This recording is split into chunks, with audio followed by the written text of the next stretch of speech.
कृष्णा गाडगीळ आणि sons limited 1832 पासून। पक्षाकडे लक्ष द्या, तुमच्या कामाचं मूल्यांकन सुरू। पक्षांतर्गत कुरबुरी असतील तर मिटवा। भाजपच्या मंत्र्यांना समज, निवडणुकांसाठी स्वतःला झोकून द्या। रवींद्र चव्हाणांचे आदेश। आगामी निवडणुकीसाठी कामाचं टार्गेट देण्यात आल्याची माहिती। यंदा महापौर शिवसेनेचाच। वांद्रेमधल्या कलानगरमध्ये शिंदेंच्या शिवसेनेकडून बॅनरबाजी। शिंदेंच्या शिवसेनेचे विभाग प्रमुख कुणाल सरमळकरांकडून बॅनर।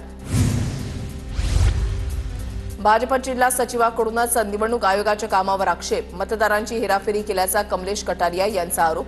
अब्दुल सत्तारांच्या दबावामुळे मतदारांची हेराफेरी झाली, कटारिया यांचा आरोप। जालन्यामधील भोकरदन नगर परिषदेच्या प्रभागामधील मतदार यादीमध्ये एकाच कुटुंबातील व्यक्तींची नावं वेगवेगळ्या प्रभागात। नगर परिषदेकडे 1917 हरकती प्राप्त सूचना हरकतींवर प्रशासन शहानिशा करणार, मुख्याधिकाऱ्यांची माहिती। लातूरमधील रेणापूरमध्ये शरद पवारांच्या राष्ट्रवादीकडून मतदार यादीची होळी। मतदार यादीमधील चुकांमुळे लोकांमध्ये संभ्रम। एका मतदाराचं नाव अनेक प्रभागात आल्याचा प्रकार उघडकीस आल्यानं शरद पवार पक्षाचे कार्यकर्ते आक्रमक। एकतर निष्पक्ष निवडणुका घ्या, नाहीतर इलेक्शनपेक्षा सिलेक्शन करून मोकळे व्हा। मतदार यादीमधील घोळ सुधारेपर्यंत निवडणुका नको, उद्धव ठाकरेंची टीका। महाराष्ट्राची जनता महायुतीच्या पाठीशी। आम्ही निवडून आल्यानंतर विरोधक पुन्हा आयोगावर आरोप करणार, मुख्यमंत्री फडणवीसांचा मवियाला खोचक टोला। महायुतीच्या 232 जागा जिंकूनही महाराष्ट्रामध्ये सन्नाटा होता। मोठ्या विजयानंतरही शांतता, हे कसलं द्योतक। मतदार याद्या न दाखवणं हाच पहिला घोळ, राज ठाकरेंची टीका। पाऊस आला की बेडकं बाहेर येतात, विरोधकांचंही तसंच झालंय। सर्वपक्षीय शिष्टमंडळानं आयोगाची भेट घेतल्यावरून प्रवीण दरेकरांची टीका। आयोगाला भेटायला वेळ, पण शेतकऱ्यांच्या बांधावर जायला वेळ नाही, दरेकरांचं टीकास्त्र। विरोधकांना निवडणुका जिंकण्याची खात्री नाही, सन्नाटा त्यांच्याकडे आहे, आमच्याकडे नाही। निवडणुकीमध्ये पराभव झाल्यावर आयोगाला दोष देतात, उपमुख्यमंत्री एकनाथ शिंदेंची टीका। अहिल्यानगरमध्ये बाजारपेठेमधील दुकानांवर हिंदुत्ववादी संघटनांकडून भगवे झेंडे लावण्याची मोहीम। दरम्यान भगवे झेंडे लावले नाही, त्यांनी तिरंगा लावावा, म्हणजे कोण भारतीय ते समजेल। अहिल्यानगरचे एमआयएमचे जिल्हाध्यक्ष परवेज अशरफींचं वक्तव्य। अहिल्यानगरमध्ये आमदार संग्राम जगतापांच्या प्रतिमेला दुग्धाभिषेक। सकल हिंदू समाज तसंच जगताप समर्थकांकडून दुग्धाभिषेक। यावेळेला शरद पवार पक्षानं मुंबईमध्ये केलेल्या आंदोलनाचा निषेध करण्यात आला। उद्धव ठाकरे यांनी बोलावलेल्या स्थानिक स्वराज्य संस्था निवडणुकीच्या तयारी बैठकीला नागपूर शहरातील दोन्ही जिल्हा प्रमुखांची दांडी। काल मुंबईमध्ये बोलावलेल्या बैठकीमध्ये दोन्ही जिल्हा प्रमुख अनुपस्थित राहिल्यानं तर्कवितर्क। संपर्क प्रमुख सतीश हरडेंनी भूमिका मांडली। भाजपचे प्रदेशाध्यक्ष रवींद्र चव्हाण आज नाशिक दौऱ्यावर। नाशिकमध्ये आज उत्तर महाराष्ट्रामधील काही निवडक भाजप पदाधिकाऱ्यांची बैठक। मंत्री गिरीश महाजन देखील उपस्थित राहणार। अंबरनाथमध्ये शिवसेनेचे माजी नगरसेवक सुरेंद्र यादव यांच्या भाजप प्रवेशावरून आमदार बालाजी किणीकरांचा भाजपला इशारा। युती धर्म तोडाल तर आमच्याकडेही तुमची मोठी यादी तयार, किणीकरांचा इशारा।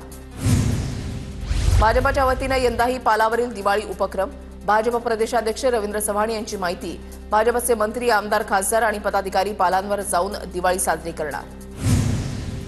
उपमुख्यमंत्री एकनाथ शिंदे आज रत्नागिरी दौऱ्यावर। स्थानिक स्वराज्य संस्था निवडणुका अनुषंगानं सकाळी 11 वाजता स्वातंत्र्यवीर सावरकर नाट्यगृह पदाधिकाऱ्यांची बैठक घेणार। शरद पवार आणि अजित पवार आज बैठकीसाठी एकत्र येणार। माळेगाव साखर कारखान्याच्या चेअरमन पदाची सूत्र हातात घेतल्यानंतर अजित पवार पहिल्यांदाच विद्याप्रसारक मंडळाच्या बैठकीसाठी उपस्थित राहणार।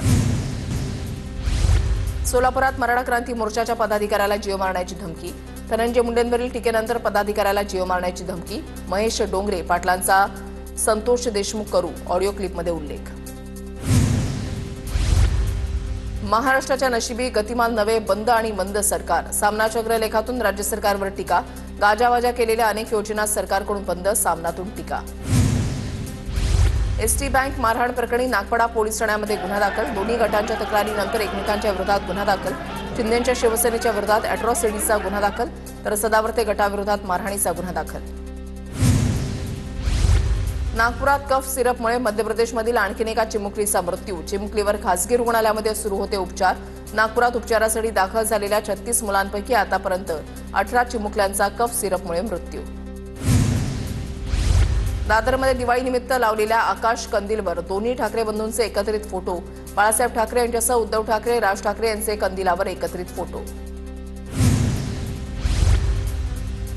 गुंड निलेश घायवळ सोबत फोटो व्हायरल झालेल्या ठेकेदारावर गुन्हा। शासकीय कंत्राट मिळवण्यासाठी बनावट कागदपत्र दिल्याचं उघड। माजी सरपंच आणि ठेकेदार रमेश कोकाटे विरुद्ध गुन्हा दाखल. पुणे पोलिसांनी एकाच वेळेला 18 गुन्हेगारांना 2 वर्षांसाठी तडीपार केलं. परिमंडळ 5च्या पोलीस उपायुक्तांची कारवाई. तडीपार केलेल्यांमध्ये महिला गुन्हेगारांचाही समावेश. पुण्यात भर रस्त्यावर 3 जणांकडून एका तरुणाला बांबूनं बेदम मारहाण. पुण्यामधील रेल्वे स्टेशन परिसरामधील धक्कादायक प्रकार. मारहाणीचा व्हिडिओ सोशल मीडियावर व्हायरल. अलिबागमध्ये आरसीएफ प्रकल्पग्रस्तांच्या आंदोलनानंतर मोठी कारवाई. आमदार महेंद्र दळवी, मानसी दळवी, दिलीप भोईर यांच्यासह 200 जणांवर गुन्हा दाखल. 14 ऑक्टोबरला अलिबाग पोलीस स्थानकाच्या बाहेर केलं होतं आंदोलन. रायगडच्या खालापूरमधील खरसुंडीमधील कॅप्स हायजीन कंपनीला भीषण आग. रात्रपाळीमध्ये कोणतेही कामगार नसल्यानं मोठा अनर्थ टळला. आग विझवण्यात अग्निशमन दलाला यश. जालन्यामध्ये ऑगस्ट महिन्यामध्ये अतिवृष्टीमुळे नुकसान झालेल्या शेतकऱ्यांना मदत जाहीर. 983 हेक्टरवरील नुकसानासाठी 83,84,00,000ची मदत जाहीर. शेतकऱ्यांना मोठा दिलासा. जालना जिल्ह्यामधील 4,49,282 हेक्टर क्षेत्रावरील नुकसानीचे पंचनामे पूर्ण. अंबडमध्ये सर्वाधिक 93,129 हेक्टरवरील पिकांचं नुकसान. नुकसानग्रस्त शेतकऱ्यांच्या मदतीसाठी शासनाकडे 421 कोटी मदतीचा प्रस्ताव सादर. गडचिरोलीमध्ये मुख्यमंत्र्यांच्या उपस्थितीमध्ये आत्मसमर्पण केलेल्या नक्षलवाद्यांना मिळणार रोजगार. सुरजागडमधील लॉयड मेटल कंपनीमध्ये रोजगार मिळणार. केंद्राच्या नियमानुसार 23,000पासून वेतनाची सुरुवात होणार. लॉयड मेटलचे एमडी बी प्रभाकरण यांची माहिती. येवल्याच्या विसापूरमधील ग्रामस्थ सर्जेराव सखाराम भट यांचे पंचायत समितीच्या समोर आमरण उपोषण. ग्रामपंचायतीमधील घरकुल घोटाळा, अतिक्रमण तसंच भ्रष्टाचाराविरोधात उपोषण. मागण्या मान्य होईपर्यंत उपोषण सोडणार नाही, सखाराम भट यांचा निर्धार. सोलापूरच्या विकासासाठी मदत केल्यानं सोलापूरकरांनी फडणवीसांचे आभार मानले. थँक्यू देवाभाऊ असा उल्लेख असलेला मजकूर लिहित मानले आभार. रत्नागिरी शहराचा आज पाणीपुरवठा बंद. शीळ धरणाच्या वीज पुरवठ्यामध्ये तांत्रिक बिघाड झाल्यामुळे पाणीपुरवठा खंडित. पाणी काटकसरीनं वापरा, नगर परिषद प्रशासनाचे नागरिकांना आवाहन. पूना गाडगीळ आणि सन्स लिमिटेड 1832 पासून